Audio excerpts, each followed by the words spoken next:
Overflows. Transformation begins when doubts are cleared.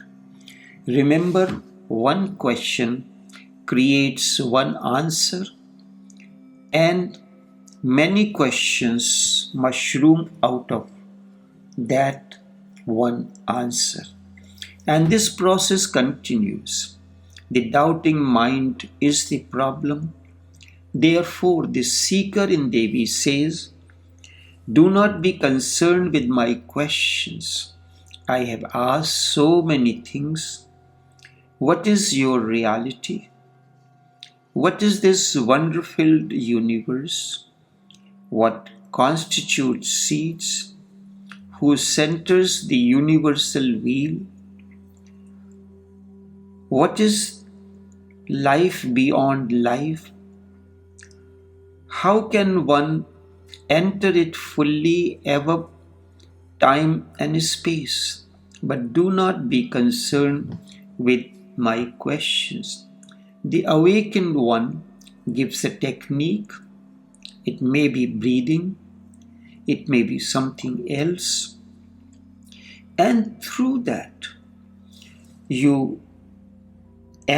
as you enter into that technique, your doubts are cleared because you get a clear vision of what it is.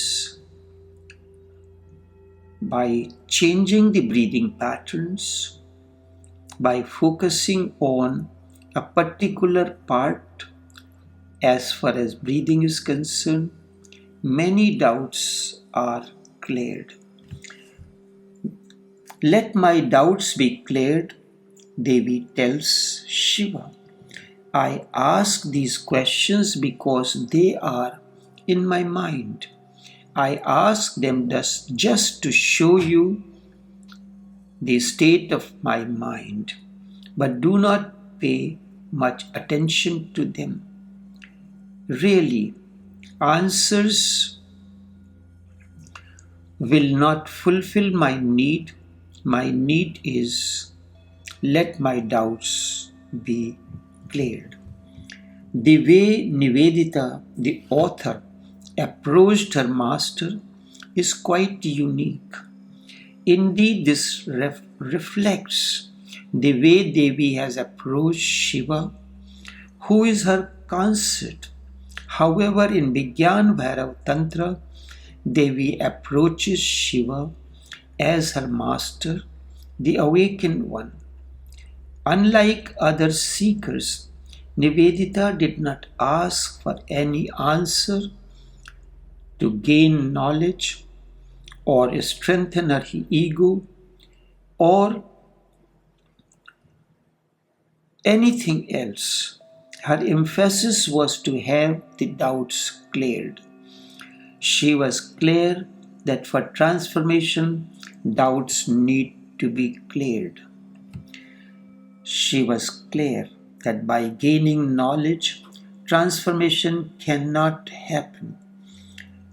Though the questions that she asks, she has really exposed the inner state of her mind and thus the chaos and conflict arising out of that.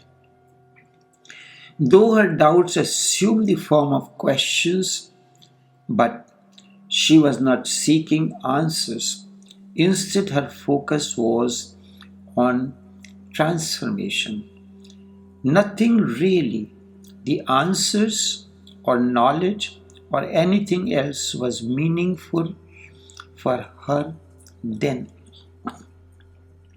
She was aspiring for transformation alone, and those doubts lurking behind her mind assumed the form of questions because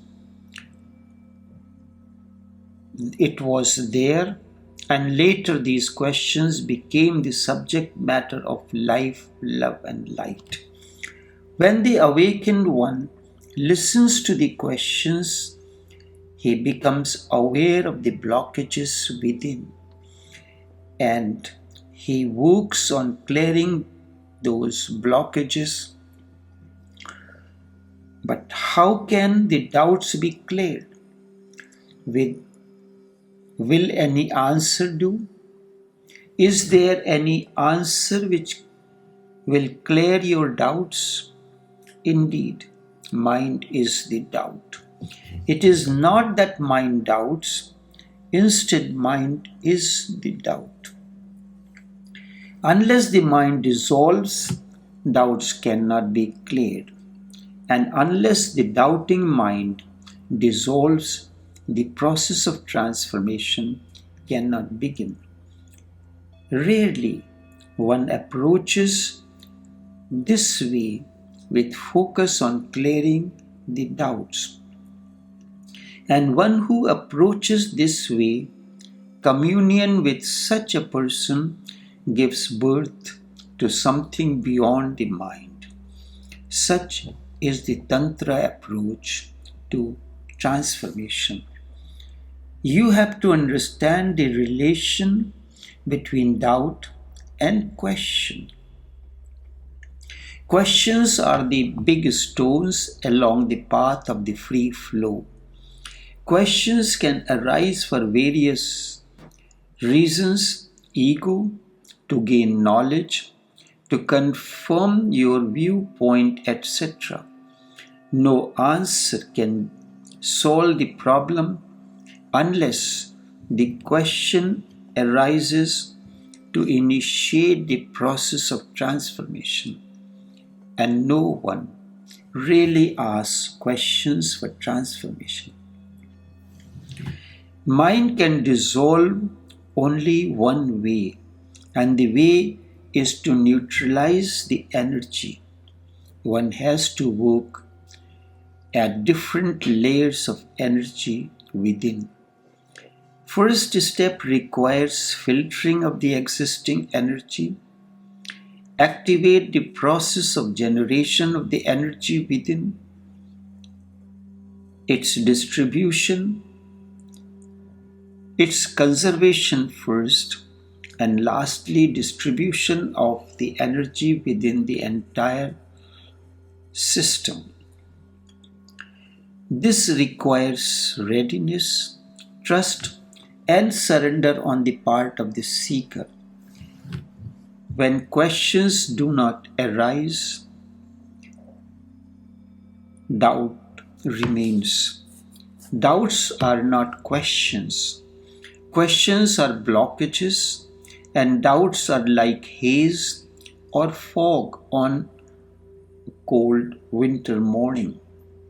And because of this fog, one cannot see far ahead. Fog blurs the vision. Fog blurs the vision as you want to move forward. Devi has really no question. Instead, her vision is fogged. Therefore, she asked Shiva, "Do not pay attention to my questions. These are doubts that have fogged my vision.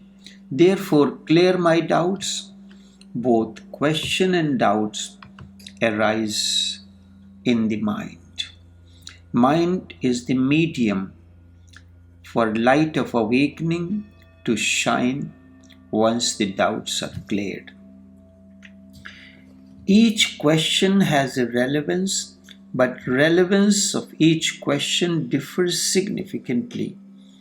It is important to know why does questions arise. As I said, each question has relevance.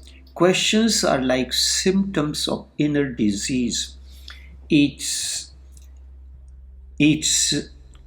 symptom and several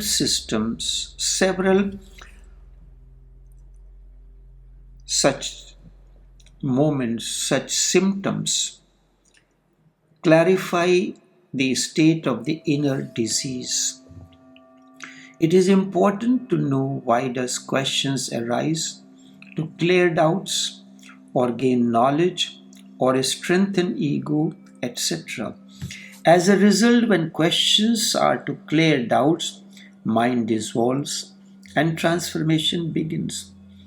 Unless mind dissolves, doubts cannot be cleared. And unless the doubting mind dissolves, the process of transformation cannot begin. Rarely one approaches this way with focus on clearing the doubts. Indeed, one who approaches this way, communion with such a person gives birth to something beyond mind. Such is Tantra approach to transformation. While watching the changing world outside and the movement of thoughts and emotions within, you become aware of a presence that does not change. It is impossible to define what this is in words. At the same time, you do not know that it is always the same presence. And when it comes, it is everywhere and nowhere at once. Also, nothing that you are thinking or feeling can connect with it. It feels so. Still, it does not exist, and it is so subtle that at times it is so difficult to bear. I remember encountering this presence first as a child. Am I rediscovering my lost innocence?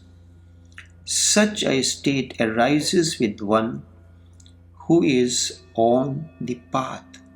Such is the situation of one in whom the process of transformation has begun. When such a state arrives, you are rediscovering your lost innocence. Religion is a rediscovery. It is something that we had known, that we had lived, but we had left far behind. So far behind that it seems almost as if it was not a reality, but only a dream scene, just a faint memory or a faraway echo. But if you become meditative, that echo starts coming closer and closer. The dream starts changing into reality, and the forgotten language of innocence is suddenly remembered. Hence, it is not a discovery. Instead, it is a rediscovery. This was the remembrance of the dream wherein you mentioned dancing like a little child around the master. Many seekers feel things like these. This was the remembrance of the dream wherein you mentioned dancing like a little child around the master. Many situations like these happen with seekers along the path. Enough for now.